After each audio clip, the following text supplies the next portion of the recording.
Meeting में जाना चाहिए कि नहीं जाना चाहिए। लेकिन फिर हम लोगों ने फैसला किया कि नहीं, हमको मीटिंग में जाना चाहिए, क्योंकि जिस समय भारतीय जनता पार्टी ने सपना मजूमदार को अपना कैंडिडेट बनाया होगा तो उनकी माताजी को कितनी खुशी हुई होगी, इसकी आप कल्पना नहीं कर सकते। मनुष्य की जिंदगी में माता का कितना बड़ा स्थान होता है। माता देवी और देवताओं से भी बड़ी होती है मेरे बहनों भाइयों, जो माता बच्चे को जन्म देती है।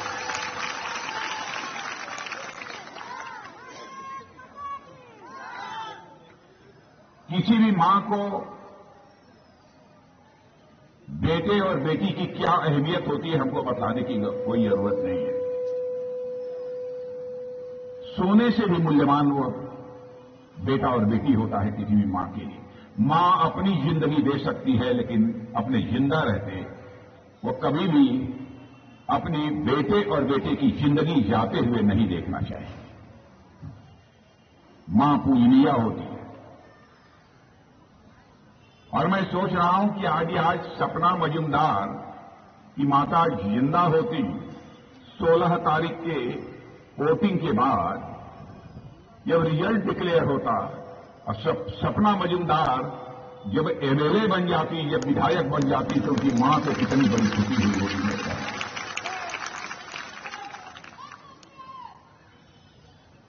अब वह मां किसी की भी मां, वो सबकी मां होती है, बहन होती है। उनके न रहने से हम लोगों को बेहद तकलीफ हुई है। मैं सपना मजूमदार को पहले नहीं जानता था, लेकिन यह सुनते ही हमारे आंखों में आंसू आए और हमारे डॉक्टर मानिक साहब जी ने बताया कि नई जानकारी मिली है कि सपना मजूमदार स्वयं मीटिंग में आएंगी, क्योंकि उनकी माता की यह मुराद थी, उनकी माता यह चाहती थी कि हमारी बेटी चुनाव जीते।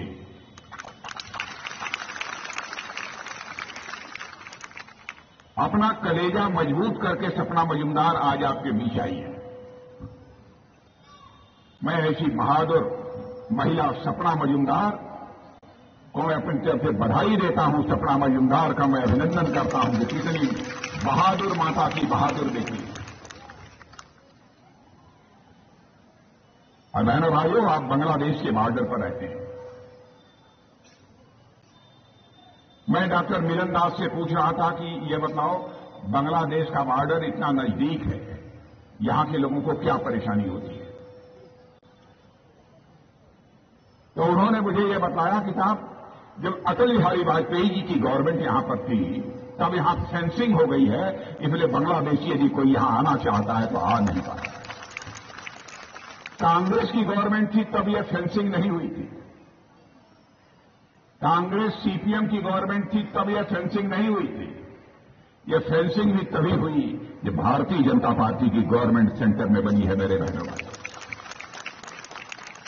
मैं आपको बधाई देना चाहता हूं कि 2018 में आप लोगों ने लंबे समय से चली आ रही सीपीएम की सरकार को पलट दिया और भारतीय जनता पार्टी की आपने सरकार बनाई। उस समय हम लोगों ने नारा दिया था, चलो पलटाई। आज हम नारा देना चाहते हैं, चलो सुशासन को मजबूत बनाई।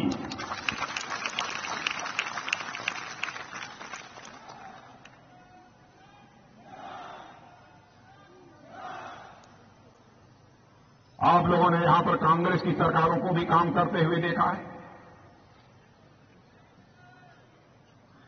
सीपीएम की सरकार को भी काम करते हुए आपने देखा है। अलगाववाद, उग्रवाद, आतंकवाद, कब किसकी जिंदगी चली जाए इसका कोई ठिकाना नहीं था। लेकिन अब त्रिपुरा में भारतीय जनता पार्टी की गवर्नमेंट आने के बाद हालात बदल चुके हैं मेरे बहनों भाइयों। किसी ने अपनी मां का दूध नहीं पिया है जो अब किसी की हत्या कर सके, जो किसी की जिंदगी के साथ खिलवाड़ कर सके। यह कहलाती है हुकूमत।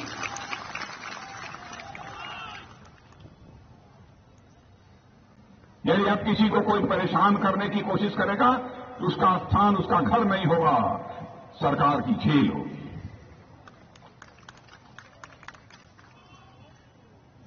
विप्लव दास यहां के मुख्यमंत्री। विप्लव दास को हम लोगों ने कहा कि आप यहां मुख्यमंत्री रह लिए, चलिए सेंटर में आपकी जरूरत है। हमारी ऑल इंडिया पार्टी है, सीपीएम की तरह केवल एक छोटी मोटी स्टेट की पार्टी नहीं है।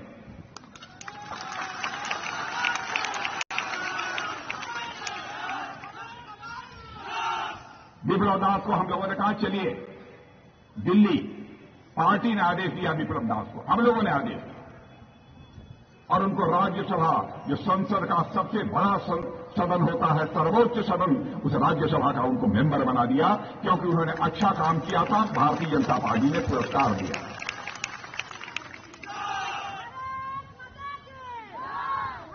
फिर हम लोग ढूंढने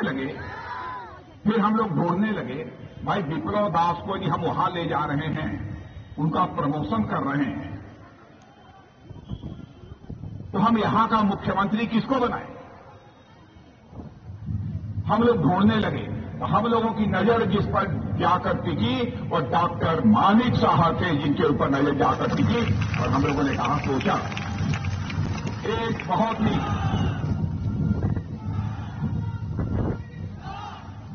उनके बारे में हम लोगों ने छानबीन की, लोगों से पूछा कि डॉक्टर मानिक साहब कैसे आदमी हैं। लोगों ने कहा, साहब डॉक्टर मानिक साहब बहुत अच्छे डॉक्टर हैं। लोगों ने कहा, साहब बहुत ही ईमानदार आदमी हैं, बहुत अच्छा लोगों से व्यवहार करते हैं, और साथ ही साथ पढ़े लिखे होने के कारण काम कैसे किया जाता है, अच्छी सरकार कैसे चलाई जा सकती है, इसको अच्छी तरह यदि कोई समझता है तो डॉक्टर मानिक साहब समझते हैं। इसीलिए भारतीय जनता पार्टी ने डॉक्टर मानिक साहब को मुख्यमंत्री बनाने का फैसला किया। और बहने भाइयों, डॉक्टर मानिक साहब जब बोल रहे थे तो आपने देखा होगा, एक शरीफ इंसान, एक अच्छा इंसान, अच्छा डॉक्टर, पढ़ा लिखा आदमी, कोई बोल रहा है ऐसा लग रहा था। मैं उनकी चेहरे की तरफ देख रहा था। इनके चेहरे पर भी देखेंगे तो आप समझ जाएंगे कि आदमी कैसे हैं। इनको हम लोगों ने मुख्यमंत्री बनाया। और बहनों भाइयों, मैं जानता हूं आप लोगों ने बहुत उग्रवाद, आतंकवाद, हिंसावाद, कितना आपने झेला है, कितनी आपने मुसीबत पहले उठाई है, उससे अब आपको निजात मिली है। लेकिन इतना सब होने के बावजूद आप लोगों ने अपने भारत देश की मिट्टी के साथ अपने रिश्ते को नहीं टूटने दिया है। इसलिए मैं आपको बधाई देना चाहता हूं, आप लोगों का अभिनंदन करता हूं।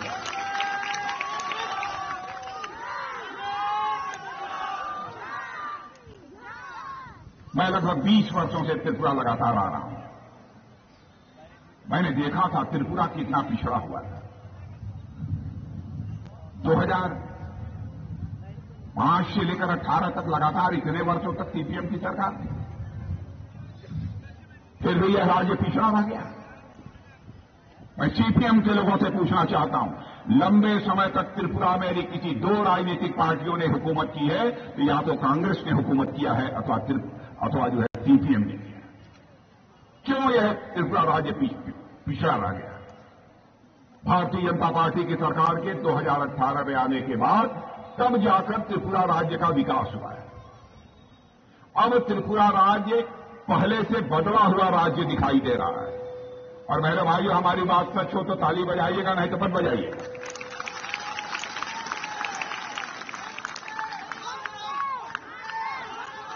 मैं वहां बैठी माताओं बहनों से पूछना चाहता हूं कि पहले की अपेक्षा त्रिपुरा बदला हुआ लग रहा है कि नहीं लग रहा है?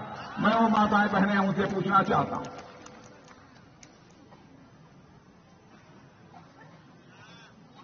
मेरे भाइयों, यहां सड़कें नहीं थी, सड़कें थी तो टूटी फूटी थी। सड़कों की हालत ऐसी थी कि सड़क में गड्ढे हैं कि गड्ढे में सड़क है, पता ही नहीं चलता। अब हालात बदल रहे हैं। मैं यह नहीं कहता कि सब कुछ बिल्कुल ठीक हो गया है। अभी तो आपने हमको 5 साल का समय दिया है बहनों भाइयों, 5 साल का समय और दे दो तो त्रिपुरा को हम नंबर 1 का राज्य बनाकर दिखाएं।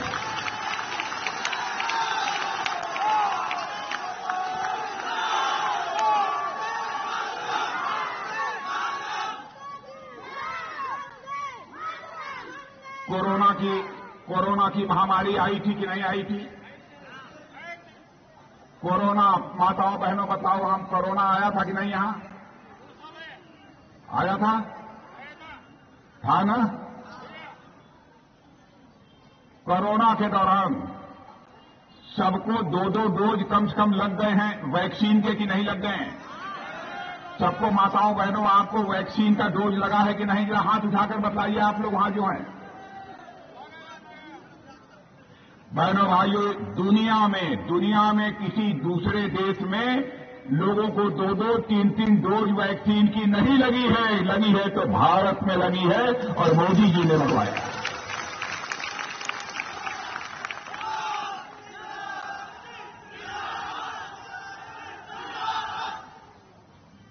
और आज सारी दुनिया तारीफ कर रही है, प्रशंसा कर रही है भारत की। भारत के प्रधानमंत्री मोदी जी की तारीफ कर रही है। क्या कमाल कर दिया मोदी जी ने। कोरोना पर जिस तरीके से नियंत्रण पाने में कामयाबी हासिल की है, उसकी सारी दुनिया प्रशंसा कर रही है। सब तो सब विश्व स्वास्थ्य संगठन, वर्ल्ड हेल्थ ऑर्गेनाइजेशन ने भी इसकी प्रशंसा की है। वर्ल्ड बैंक, जिसे विश्व बैंक कहते हैं, उस विश्व बैंक ने भी इसकी प्रशंसा की है। सरकार कैसे चलाई जाती है, यह करके हम लोगों ने, बहनों भाइयों, हम लोगों ने दिखाया है। और उस दौरान मुफ्त में हर घर में हर व्यक्ति को 5-5 किलो का राशन मिला है कि नहीं? मैं आपसे पूछना चाहता हूं, राशन मिला है कि नहीं आप लोगों को? इधर माताओं बहनों, आपको मिला है राशन कि नहीं? कोरोना के दौरान मुफ्त का राशन हर घर में मिला है ना? मिला है, इधर मिला है कि नहीं मिला है? और आज भी राशन मिल रहा है। कोरोना समाप्त हो गया फिर भी राशन मिल रहा है। बहनों भाइयों, दुनिया के किसी देश में किसी प्रधानमंत्री ने इस तरीके से राशन मुफ्त में नहीं दिया है जैसा कि हमारे प्रधानमंत्री मोदी जी ने।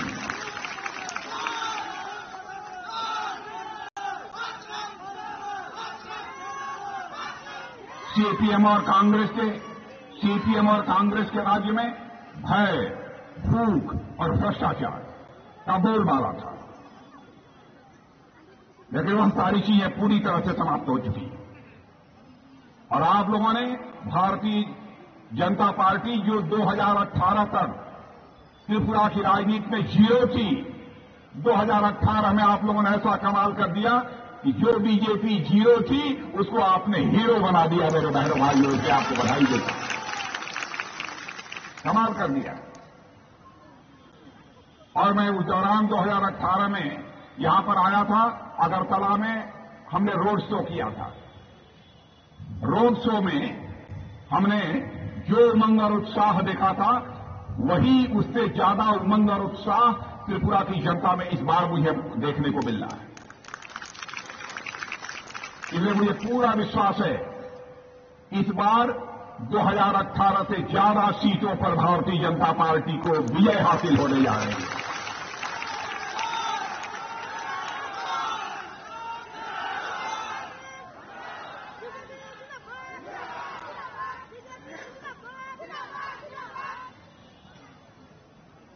और बहनों भाइयों, आपसे मैं पूछना चाहता हूं कि पहली बार मुफ्त का गैस सिलेंडर, कभी कल्पना नहीं लोगों ने किया होगा कि गैस सिलेंडर इस तरीके से इतना मुफ्त में लोगों को मुहैया होगा।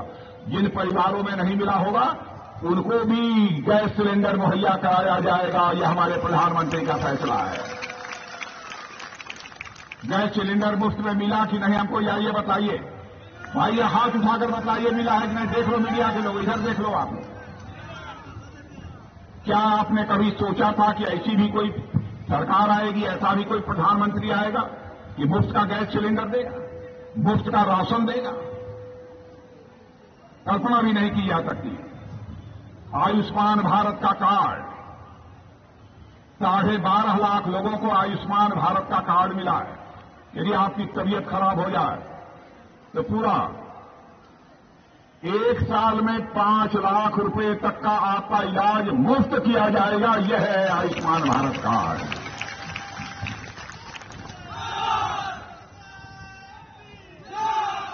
और बहुत सारे लोग छूट गए हैं। मैं बताना चाहता हूं, जो छूट गए हैं हमारे बीजेपी के कार्यकर्ता उन तक जाएं, पता लगाएं, और जिनको मिलना चाहिए जिनको नहीं मिला है तो मैं विश्वास दिलाता हूं उनको भी आयुष्मान कार्ड मिलकर रहेगा। मेरे बहनों भाई, हमारे प्रधानमंत्री का संकल्प है कि जिनके पास आवास नहीं है, सिर ढकने के लिए पक्का छत नहीं है, पक्का मकान जिसके पास नहीं है, उसको पक्का मकान मिलेगा। मैं दावे के साथ कहता हूं यहां पर भी लोगों को पक्का मकान मिला होगा। मिला है कि नहीं मिला है पक्का मकान? आज जिनको नहीं मिला है 2024 तक ऐसे लोग जिनके पास कच्चा मकान है और पक्का मकान नहीं मिला है, उनको पक्का मकान मिलकर रहेगा। मैं आपको पूरा विश्वास दिलाता हूं। यहां पर अनानास पैदा होता है कि नहीं? अनानास पैदा होता है कि नहीं? होता है। पहले अनानास सड़ जाता था, अनानास की कीमत नहीं मिलती थी। लेकिन बहनों भाइयों, अब आप अनानास चाहे तो दुबई और जर्मनी भी भेज सकते हैं, और यहां के लोग दुबई और जर्मनी जो अनानास भेजने का काम कर रहे हैं। यह भी हमारी सरकार ने ही काम किया। अब यहां से सीधे आसियान देश, आसियान कंट्री यानी रंगून और बैंकॉक के लिए पक्की सड़क बनाई जा रही है।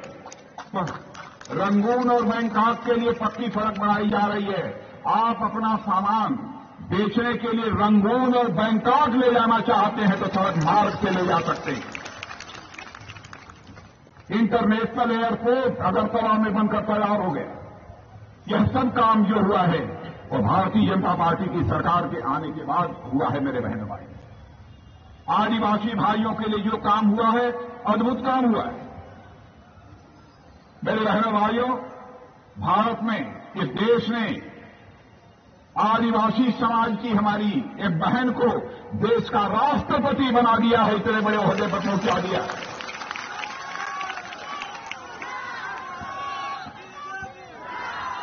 और ये कांग्रेस और सीपीएम के लोगों ने उसका विरोध किया था।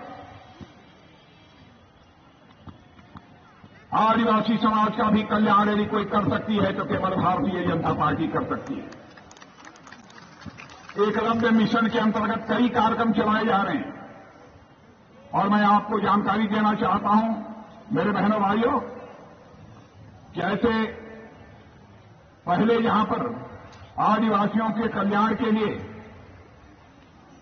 केवल 18,000 रुपये, ट्राइबल वेलफेयर के लिए 18,000, 21,000 करोड़ का 2014 तक जो बजट होता था उसको बढ़ाकर हम लोगों ने 88,000 कर दिया।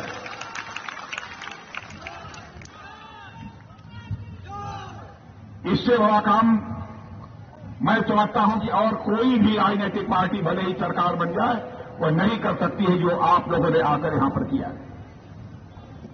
मैं कितनी चीजों की यहां पर चर्चा करूं। हालत अब सीपीएम और कांग्रेस की ऐसी हो गई है, सुमुई या सरिंदा जानते हैं किसको कहते हैं? सुमुई जानते हैं?